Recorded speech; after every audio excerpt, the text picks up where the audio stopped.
Welcome to the It's Your Smarter Money Show, where you will learn well to live well. Discover investing and financial planning strategies, ways to live your best life, insights from engaging experts, and much more. Now, please welcome your hosts.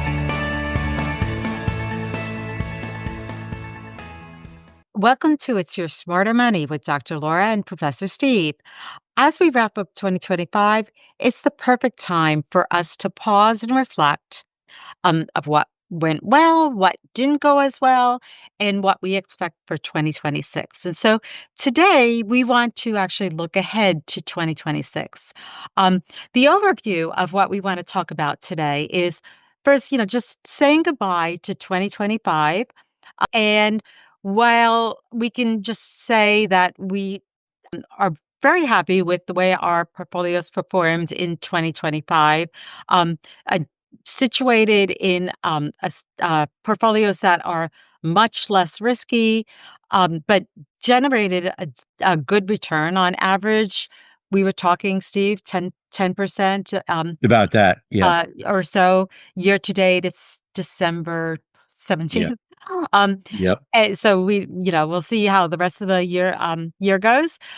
We're going to talk a little bit more about that, right, in January and discuss the overall Yeah. performance of the. We'll have more of a recap that shows numbers and some very interesting slides and some information showing, for example, the 493 S&P stocks versus the 7, that sort of thing, which we'll cover in January. Yeah, and so we thought that the best use of our time today instead is to focus on what should we be thinking about for 2026. Mhm. Maybe getting some further clarity on what we want to achieve as a partnership along with you and also for you yourself. We want to explore what your overall thoughts are and what we can control, what we can't control, Yep. what we should be thinking about. Most importantly, we want to align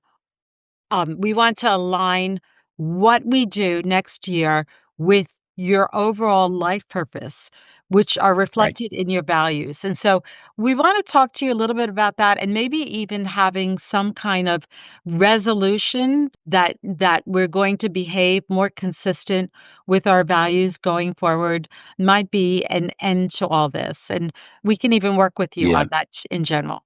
So I think it's a perfect time of year to do that, to reflect on that. The holiday season, a lot of us start to reflect on the past year and perhaps our future. A lot of people they come up with resolutions for New Year's. I'm not saying it should be. Steve, I've been doing There it should all be a my life. resolution. I've been doing What's it that? since I started out in finance, truthfully. In corporate finance, we did a lot of strategic planning, and I would create what I called a strategic plan for myself. And honestly, there's no way I would be where I am today, good or bad, whatever anybody thinks about it. There's no way that I would achieve the things that I achieved if I had not done that. It's really a Hmm. great exercise. It really is, and so I was never, I guess, as had as much of an affinity to this type of stuff. But recently, I got another designation. Wealth Enhancer Group paid for it, called a behavioral finance designation. And being my technical background, I never really was as much in touch with those types of things. But I really see the value of this now. And I know, so I've done this already with some clients. I think they find it very valuable. So we're going to certainly delve into this in much more detail now. So when you align your behavior with your values, it is much easier to stay on track and to um, execute, whether you have spending objectives, whether you have saving objectives, debt management objectives, tax planning objectives, investment objectives. It's all about creating that strategic framework. Um, Using your overall values and what life means to you Yep. in order to stay disciplined and stick to it. So if we could go to the next slide, this really just focuses on the idea that, and I Hmm. say this all the time for clients that work with me. You know that I always say, um, it's money is just a tool. It is That's not right. the end goal. And there are two sides to money. There's the whole technical component of it and the things that we've been trained in school to understand. And then there's the personal. And, sometimes your decisions are going to not be consistent with what is the optimum technical answer. It's going to be something in between that fits better, feels more comfortable for you. And it's our job to help you understand the pros and cons of those decisions Yep. and for you to know what the technical answer is so that you can go in with both eyes open.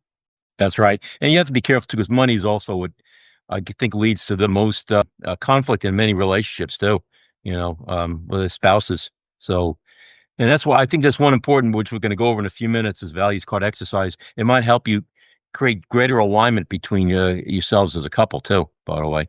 The fear response. In other words, when something bad happens, immediately it responds quickly. I think they say within 12 milliseconds it responds, and it's also the part of your brain that triggers the adrenal glands to release a hormone that raises your heart rate and other things to respond to that.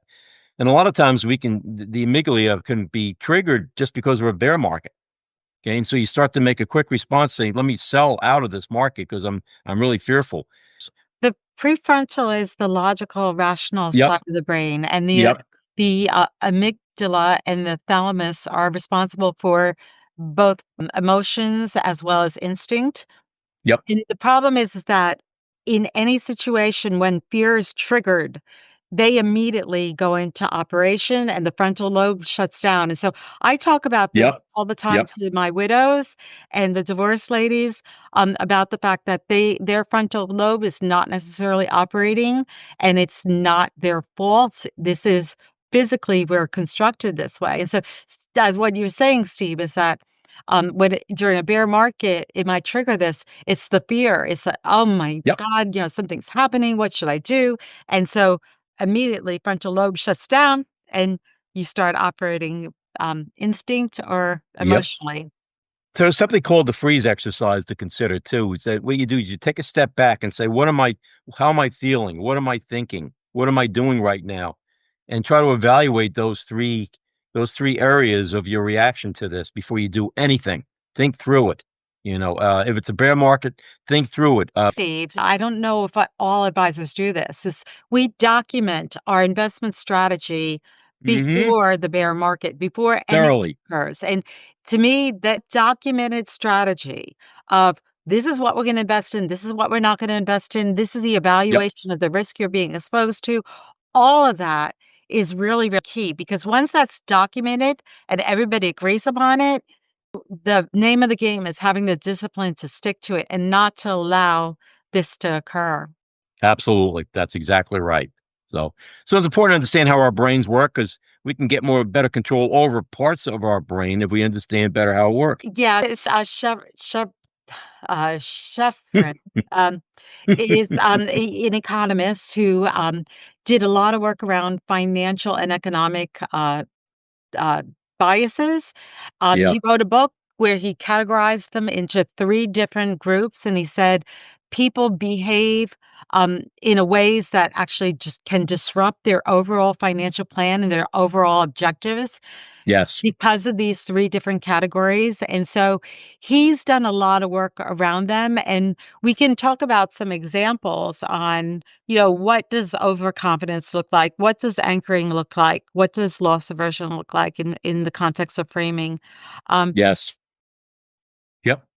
I mean, we have plenty of examples. I mean, overconfidence, I've seen it alone but with so people the who work next for. slide shows an example.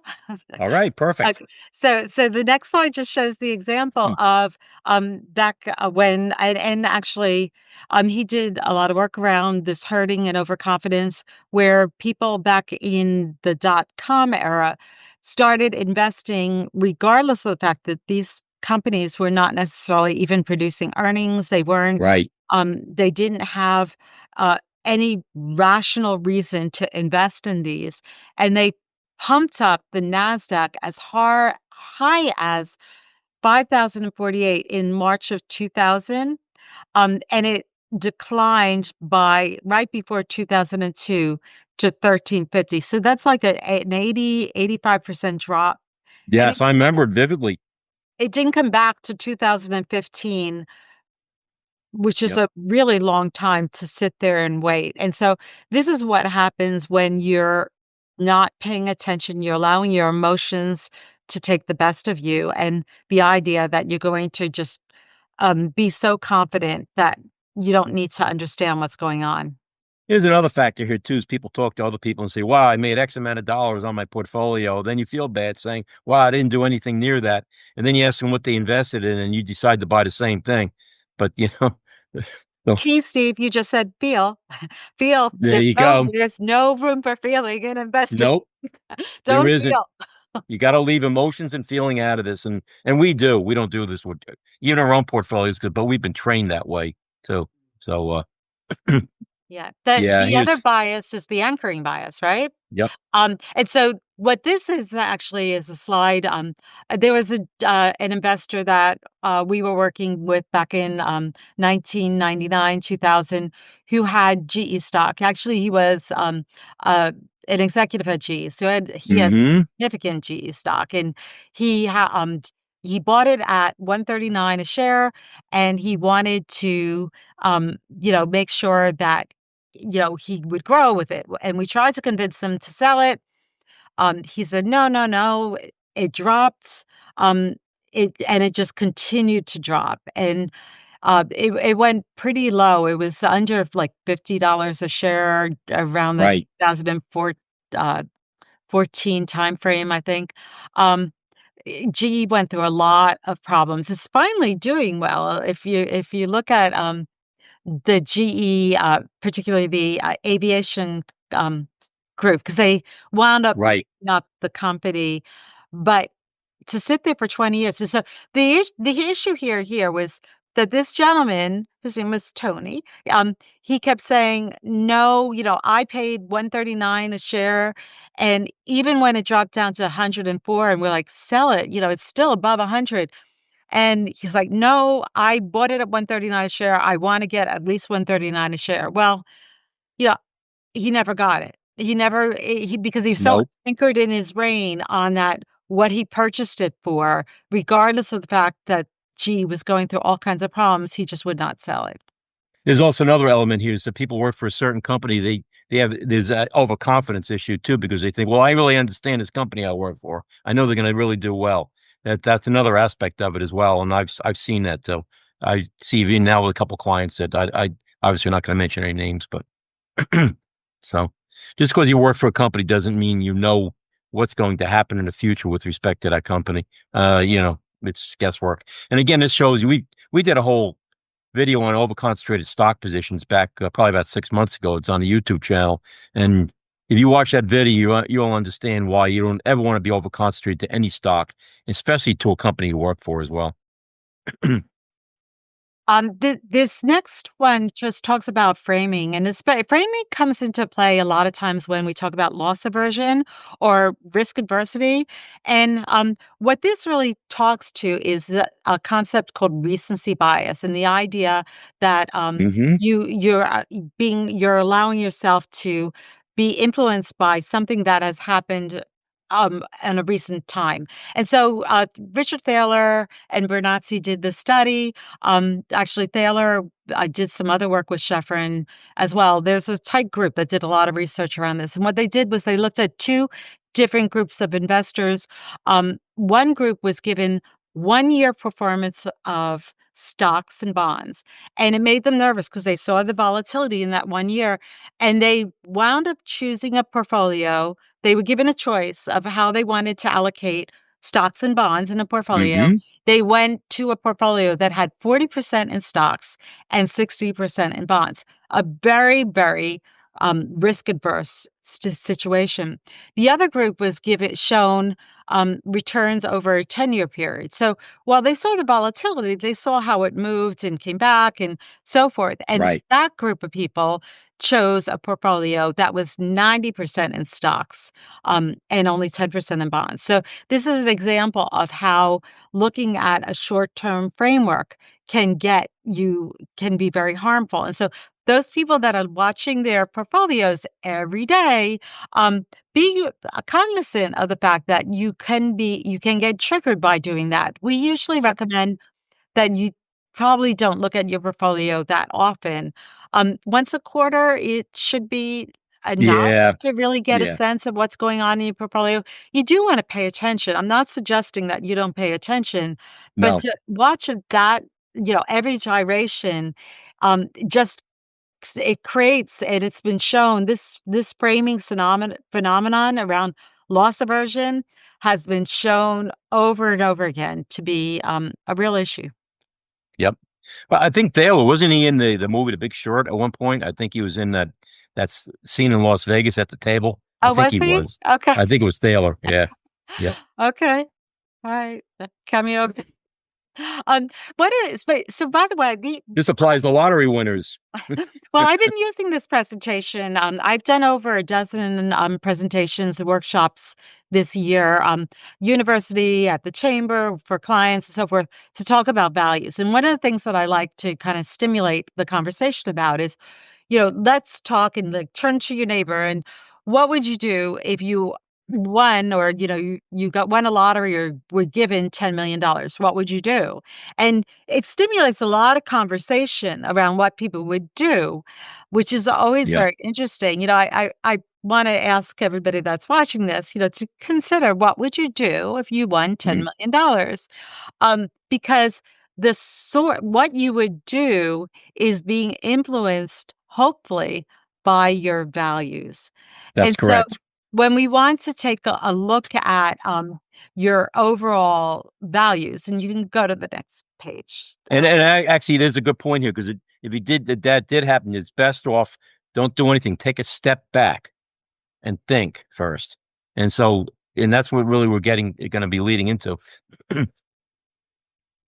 Because your values really represent for you your life purpose. When you That's think correct. about what really you want out of your life, it's the values that are pushing that. So whether it's friendship, or whether it's charitable contributions to your community, or whether Right. it's challenges in your Family work, or, um, yep.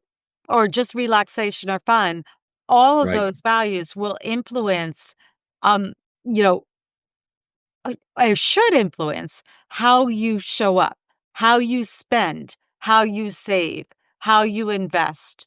That's right. And so it's really, really a very important thing to get a sense and nail down what those values are. And to some extent, just guide your whole life, really, not even just the aspects that affect money. So, and we're going to go over, we have tools to help you establish what your values are, which we're going to cover. Um, and this is just a quote that I said, and the journalist Yep. quoted me. Financial success isn't just about numbers; it's about meaning. Um, Right. and the whole idea is that money decisions should align with your values, and that we Right. should be creating a plan that are consistent with your values, which is why we want you to work on this, and we'll help you work on it, but we want to make sure that the plan that we've created for you is consistent. Right. So really what you want to do is, it's a whole process here, actually. And that's the real strength here. First, you want to establish what your values are. And as examples, already mentioned some of these: family, friends, education, etc. Then you want to look at your goals. And your values, by the way, are who you are on your best day. It's theoretically, who do I really, really want to be if I'm a perfect person? And what are my values I associate it with that? Okay. And so perhaps you might say, gee, I want to spend more time with my family. Well, your goal could be here, okay, I want to have a family dinner every week, every month or every week. So I spend more time with my family. Or I want to go out and make sure I attend my children's sports games. It could be I want to make sure that I can afford to pay for their college, which is a financial planning goal. And then, there's a table which we're going to show you shortly where you code these in. And next is the behavior. What behavior am I going to take? What actions am I going to take to meet those goals, which are also tied to my values? All right. And so we're going to go into this now in a little bit more detail. So I've been doing these exercises for many years, probably for the past 20 years. I I only use started in the last year. I You're way use ahead of me. a hard copy document where I had all the values listed down a page, and would ask people to go through it and select the values that were resonated with them. It was very hard to do. It's a hard Yeah, exercise to do just in general, but we were introduced to these value cards through the Wealth Enhancement Group, and so we bought yeah. a whole bunch of them, and what the value cards help us do is you Mm, can spread them out in front of you and you can cluster them. And you can, like, some of them might be similar, but not exactly the same. And you can right. to have them in front of you and you can start thinking about, well, both of these values are important to me, but this value is the motivating value. This value is the one that's actually driving the other value. And so coming up with your prioritization. So the way, Yeah. um, the value exercise works is that you sort the values into 2 categories, um, I and think it's about 50 cards, right? Or so, about 50 different cards. I think so. That's Yeah. probably about right, yeah. I Um, just want to mention something real quick. A card will it'll have it'll list the value on side, and perhaps there'll be an explanation on the back. But you may view the explanation of that value a little differently, and that's important as well to also consider your understanding of that value, and it may differ. So yep. The second thing you wanna do is reduce about once you get the 2 groups, you then right, wanna start reducing them, and so this is where it starts getting more difficult. it does. You wanna get down to ideally 10, maybe 15 of the core values, um, Right. because the last step is to get down to 5, and so that's where you start grouping them and figuring out, okay, out of these 3, which one really is they're all similar, but which one is the one that's really driving it?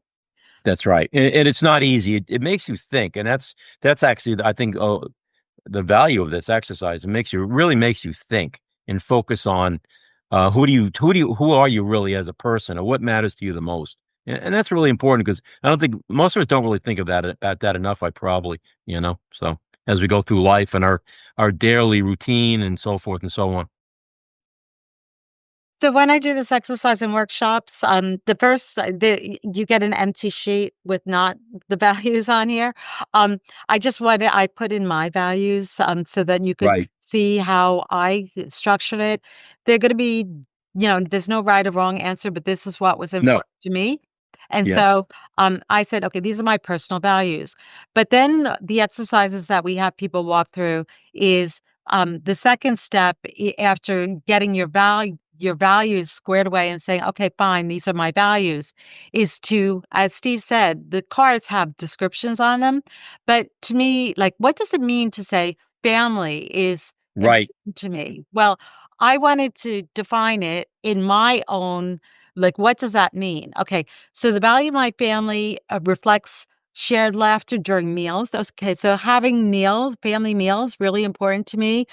Right. Supporting each other during tough times, making culture in my family that when somebody's not doing well, that we all rally around them, and traditions. So now with the holiday season, Yep. to me, it's all. I mean, my husband keeps I telling jump me, back.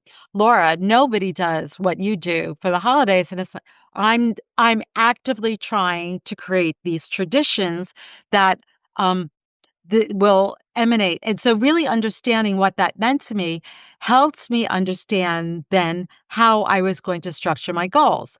So Hmm. the next slide talks about we talk in our workshops about what are the best types of goals, the types of goals that you can really actually implement. And That's right. a lot of people might know this from even their business background. If you were ever asked to create these types of goals, the idea of creating SMART goals that have some boundaries around them, um, you know, uh, kind of important. And so you can go past this probably, Steve, because I don't want to necessarily Yeah. get too into this, Into the but weeds here. Sure. uh, And I actually. we're happy to discuss this more with you further if you want to speak to us. These were the goals for actually, I'll show you my, just keep going, Steve. I'm sorry. It's Um, okay. into and even past this next slide, because I wanna show you what I did with yeah, this one. Yeah. This Um, one? Okay. so this again, so this is in the workbook that I've created where you put your description and in my mind, and you could go, I mean, I've gone back and forth between what are the tools that we use that support this overall value. Mhm. And I once did it where I had not just money and time, but I had network and I had other resources, skills, and so forth. And I wound up because got way too detailed and it was a difficult exercise for people to go into. I said, let's Mm. just focus on those two most scarce resources, which are money and time. And Yes. what do we, if I was going to do something in the short run, what would I do to support the goals? Right. Support that value. And I created some goals around creating a family vacation. Um, and then I have time goals as well. And then what about long-term goals? And I have um, creating a donor advice fund for my family so that it's actually a Matia family trust, which I wanted to create that I have my family coming in, and this is part of my estate planning. They have to meet once a year and determine how they wanna gift 5% of the overall fund, where they're gonna give it, and it's my way of keeping them together and living out this tradition, and so it got me very, very clear on what do I want to do and what should I do, and both of these goals, by the way, have been achieved. I can say that. Um, um, Great. so these exercises are really, important. Yes. The next slide actually just Yeah. talks about how this kind of visually works, where you're looking at your values, then talking about your overall goals and determining how your resources will play out. But Yeah. the work that Steve's done actually has it framed in a little bit of a different alignment model. I don't Yeah, know. they're both valid, and I wanna mention, by the way, don't consider this something that's static. You may wanna reevaluate your values through time because they can change. So perhaps redo the values this values card exercise, say maybe every couple of years or whenever you feel like something in your life has changed and, perhaps you had, some kinda health crises, so your values can change. Yeah, or some They other. definitely changed. My Yep. values that I just shared with you are not if 5 years ago, they would have been very different. Right, and that's the point. So, like your financial plan is, you can't view it as something that's static. You really wanna consider it something that's changeable. There's certain core values you may have, like one of mine was loyalty and, education. Those will probably never change, but 2 maybe perhaps 1 or 2 of my other values may change, What are your through 5 time. values, Steve? Well, I had a friendship because I really value, my friends, and to me, that also includes family, by the way. I consider those together. Education. I mean, I'm still taking courses even now. I've been my whole life, I've always, big on education. Loyalty, it's always been, loyalty my both ways, to me and also for me to other people. Um, Integrity, I've always I was raised in a family where my dad had the most integrity of any person I ever met, for example, and independence. I never wanted to rely on others. I always wanted to be self-reliant, so those are mine right now, and that may change. I did it with my wife, and I think it's also important to do this with your spouse. You can do it together or you can do it separately. My wife and I did it separately because I didn't want to in any way influence hers. Um, I really don't want to do that. So you may decide, gee, I don't want to influence my spouse. And it may make sense not to do that, you know. But I tell you this, didn't lead to a divorce in my case. Mm. I think We it's actually good found to there do was it a lot. separately, Steve, because then you come together and you say, "Okay, well, how do we wanna prioritize these? Yep. And how do we wanna prioritize our goals?" Yep. Because, there's a limited amount of time and money, and so how are we gonna do that? We had a lot of commonality in ours. I think it's part of I think most spouses will because that's why you got married and while you're still together, probably. Because even though if they're not spoken and they weren't laid out on paper, I think it's probably a lot of commonality in the values among spouses, you know. Otherwise, you probably would have not stayed together, and I'm not trying to be facetious, but I think that's true. And so this came from that program I mentioned, which I was part of, the behavioral finance designation. And so this is a good example of how you would fill this out, and we're happy to provide this to you. I'm not going to read the whole thing over, but I just did it with a client, and the person, I'm not going to mention who it is, obviously, did such a phenomenal job at this. And I asked that person and this is not theirs, to sanitize it and use it as an example that we can use in the future. So if you do want us to do this with you, I can provide that to you as a great example of how you may want to consider this. And Laura's approach is also a great example Yeah, as well. they're different. But Yep. my approach is really trying to get to a place where like clearly know exactly what the goal is, and Yep. you're monitoring that. This is a little bit looser, but it's easier to do. So, um, we have both of those exercises at our fingertips, and I actually think that it would be helpful if you would like. We can walk you through it as Yep. well in our Yep. office. And I'll mention the client, his is more like yours, because this is just a third party, example. That's all it is. And so, but the client that did it, is much more like yours, much more detailed. And that's why I think it's a good example, quite honestly, as is yours. And so, as we mentioned, this is sort of repetitive, but your values are your ideal self, the person that you say to yourself, "Gee, if I were a perfect angel, this is what I would be doing. These are the values I would have." And then you want to look at, how has my behavior been in relation to my values? And what happens is, you may affect your behavior, because suddenly now you say, "Gee, I think because of my values, I can really clarify some of my goals better." And then you can look at your behavior and say, "Gee, these are my goals. Has my behavior sort of meshed with my goals and also with my values?" And it's probably going to alter your thinking in terms of your behavior. You might say, "Gee, I really want to. My family's really important to me. I want to make sure my children go to college, and perhaps."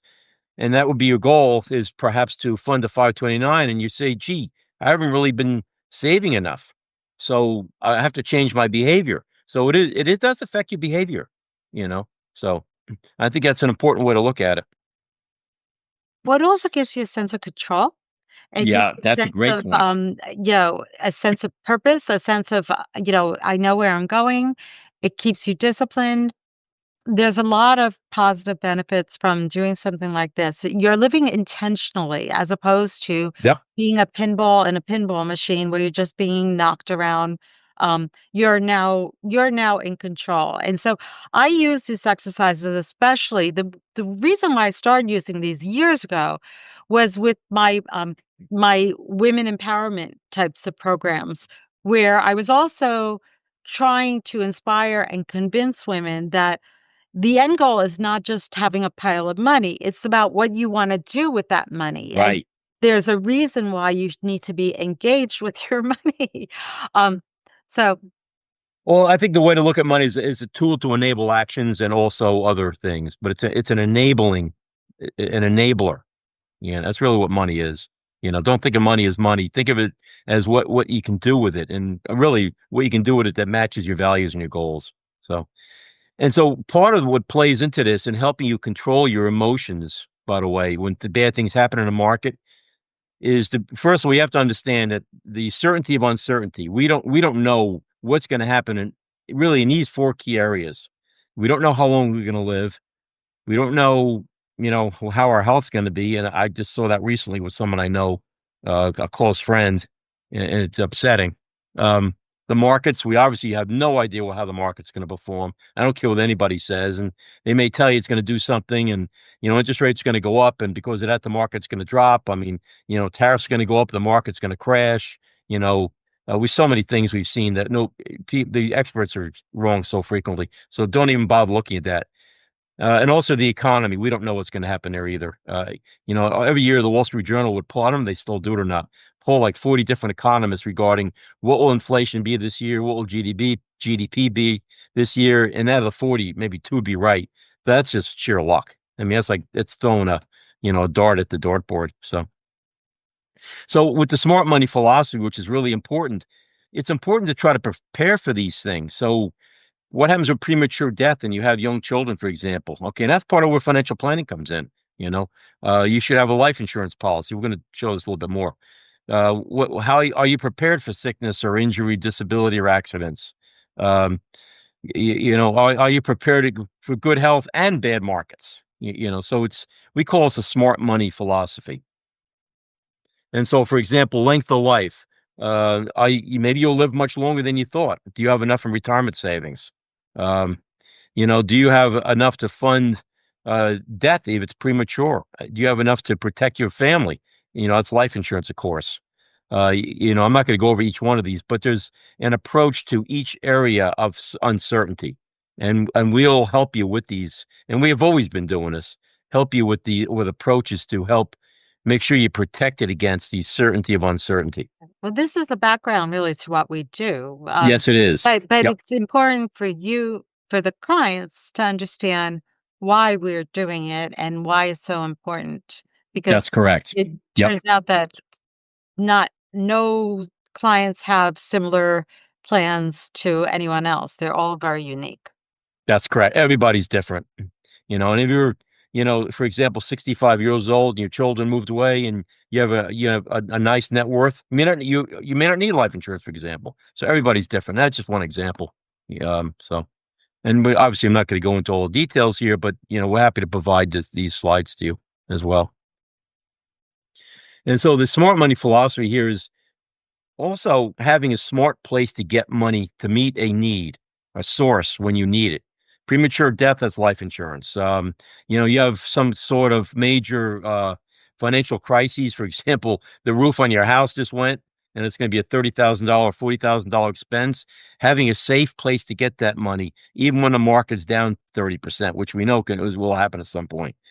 And that also will affect your emotions too, by the way, and make you less apt to do some sort of spur of the moment action. Take some sort of spur of the moment action. For example, selling out in your portfolio, knowing that you have a safe place to get money in times of a need, and that's having a cash reserve. By the way, all right. It's also something that we've called the 3 bucket strategy, which we'll cover in I think one more slide actually.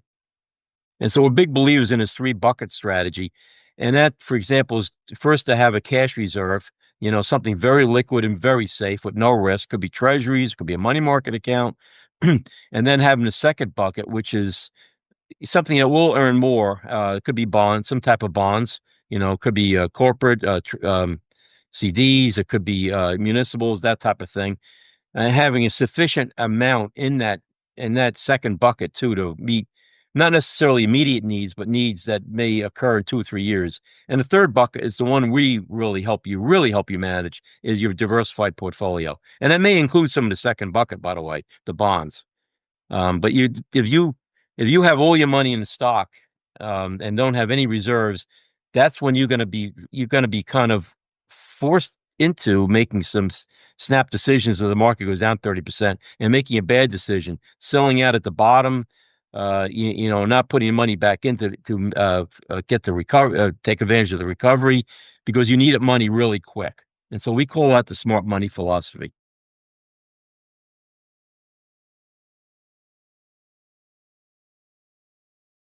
All right, Loris, you have anything else to add?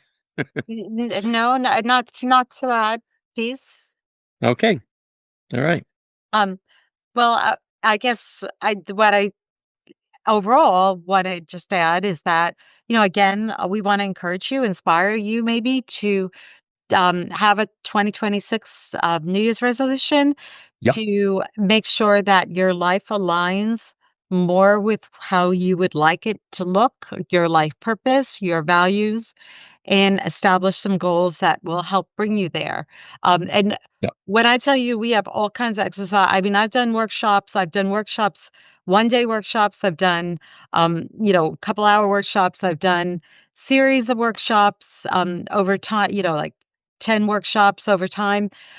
We have exercises that can help you if you get stuck. We Yep. have ways um, of encouraging you. And to that extent, it may influence how we structure your financial plan and your investment plan. So, um, Yeah. And I want to mention in our next meeting with you, if you want us to help you go through the values card exercise, we're happy to do it. And if you prefer to do it on your own, we're happy to provide you with those cards, and you can do it on your own. But we're happy to either walk you through the process or enable you to do it on your own. Either way. So, thank you for listening. Have a wonderful holiday. Happy New Year. You'll probably be hearing for us in January to, Yep. we'll be reaching out to see if you would like to pursue an update on your values and goals and refresh of where you're going. So Yep. thank you and again, have a great holiday. Thanks for listening to the It's Your Smarter Money Show. If you found this episode valuable, please like and subscribe to our channel. Until next time, learn well, live well, since, after all, it's your smarter money. Thanks for tuning in, and we'll catch you in the next episode.